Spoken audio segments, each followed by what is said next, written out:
Hi, welcome to Buzzfeed. My name is Nora Allen. Today we're going to be interviewing Tiffany Starr and Abigail Violet on this book called Monster by Walter T. Myers. Let's get started, shall we? Hi, my name is Nora. Hi, where do I sit?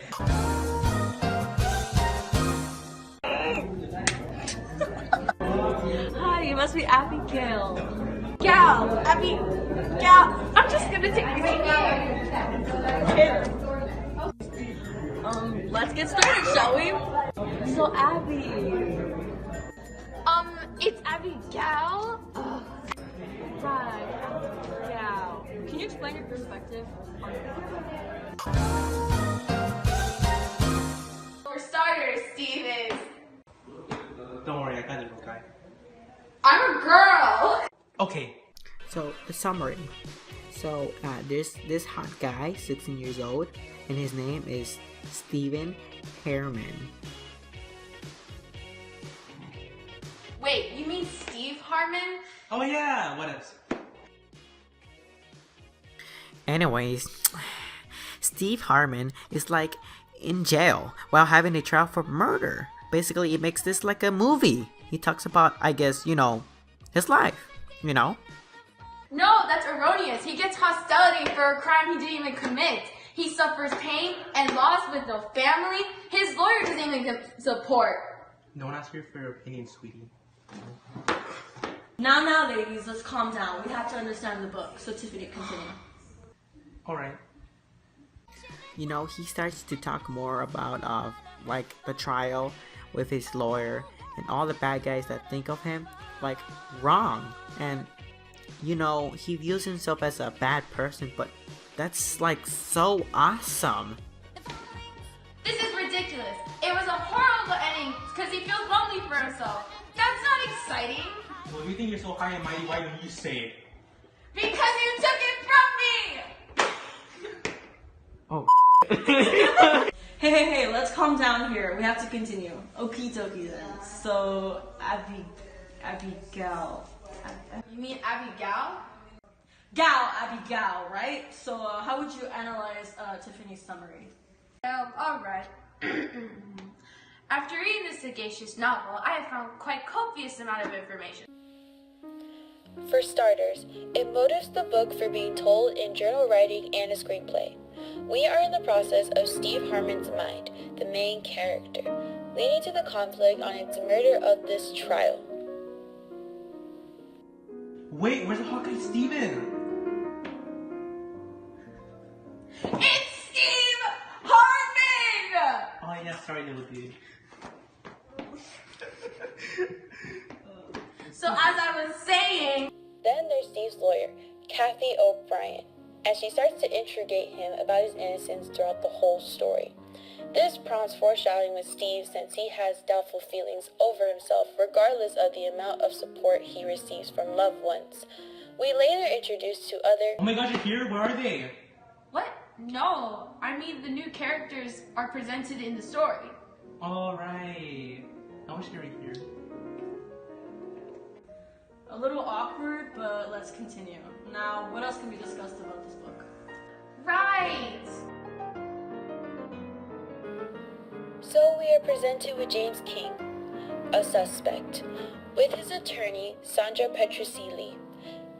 Not only can we perceive this, but while reading we can't help but laugh at King for trying to scare him off by making a deal off with the prosecutor. Then again, he had to try.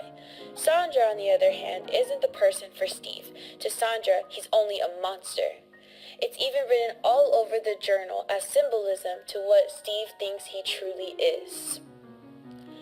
This makes Steve, Bubba, and even King all monsters who deserve to get slapped with guilty verdicts and locked away for life, which is exactly what she tells the jury in her opening and closing statements. She basically accuses him of being a lowlife because no matter how much they may believe in his own innocence, he is involved in the murder. Go. This Bobo guy, honey, where he's at though? He can hit me up anytime. So, what would you say the message to the readers is from this book? Monster depicts on how American legal system functions. The primary theme of the story is to examine how a person who has committed a crime is arrested, convicted, tired, and even punished.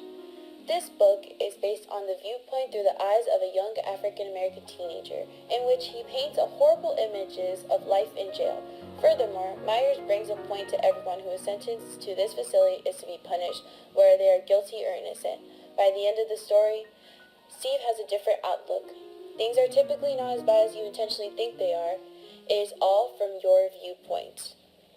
Wow, your perspective of the book is so... Yeah, like there's this guy Khalid Browner, 16 years old, super cute.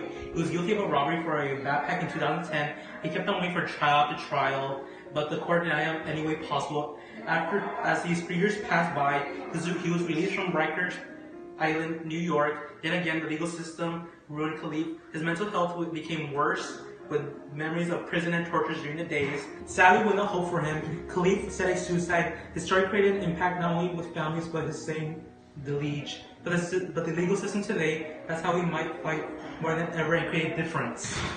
Wow, that's one of the smartest things you've ever said. Well, of course, I'm the smart one. I'm sorry, you're the smart one? You're the dumbest person I ever met! You think I ain't like you guys anymore! Stop the camera! Wait, I'm just a camera guy! No one does! Yes. Okay. Well, the stars even...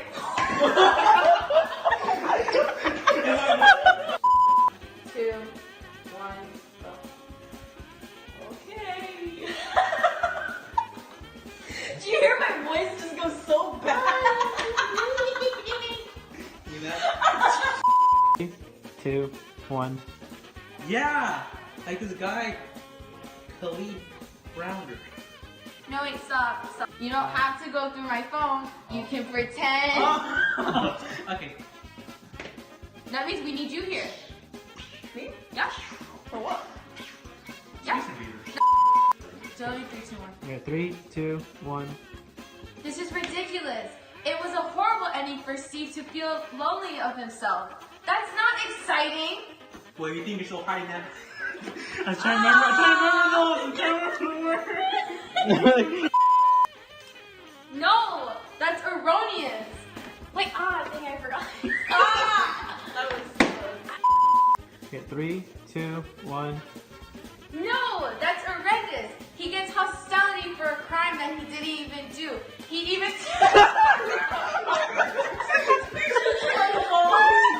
Like, let it fall. Don't you just done? So much symbolism. Buzzfeed is already dead. Oh my gosh, are they here? They're here? No, that's not. Oh, we did not. How it is. Oh. No, he's saying you're wrong. Stop. Try. Go. I can't say it. I can't. Megan! I'm really confused. You're supposed to come over Yeah. here and stop the fight, and then you have your rage. I'm gonna push you and be like, No, You push me in. Push me this in.